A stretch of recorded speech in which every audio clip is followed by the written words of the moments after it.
Bienvenue dans Broadcast Express, un podcast modulaire qui parle technique sans prise de tête. 2 minutes max, pas plus. Allez, on est parti. L'ISO, c'est pas l'indice de ta crème solaire, non, mais c'est la façon dont ta caméra voit en fonction de la luminosité. Le bronzing, la baignade, les vacances. Hop. Et la crème solaire que tu as pris. On ne dit pas que t'as pas la crème solaire. En broadcast, on parle plus souvent de gain en décibels. Chaque cran augmente ou réduit la sensibilité du capteur. Le gain capteur, c'est ce que l'électronique applique juste après l'acquisition. Il agit avant l'encodage du signal. Le gain vidéo, lui, intervient après la conversion du signal.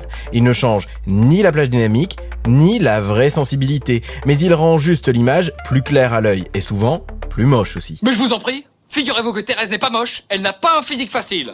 Les caméras hybrides, Ciné Live, utilisent le Dual ISO natif. C'est comme si ta caméra avait deux paires d'yeux. Un ISO de jour et un ISO de nuit. Concrètement, le capteur est conçu avec deux circuits de gain analogiques distincts. Chacun calibré pour offrir la meilleure plage dynamique à une valeur ISO précise. Résultat, à ISO 800, on récupère plein de détails dans les hautes lumières, c'est idéal pour les tournages bien exposés. Et à 3200 ISO, on est plus précis dans les basses lumières. On garde du détail dans les ombres sans un ajout massif de bruit. Attention, ce n'est pas un amplificateur numérique comme un simple gain, c'est une vraie optimisation physique du capteur et on évite les ISO intermédiaires flottants qui sont souvent moins propres. C'était Broadcast Express, un podcast modulaire. À la semaine prochaine pour un nouvel éclairage en ultra haute définition.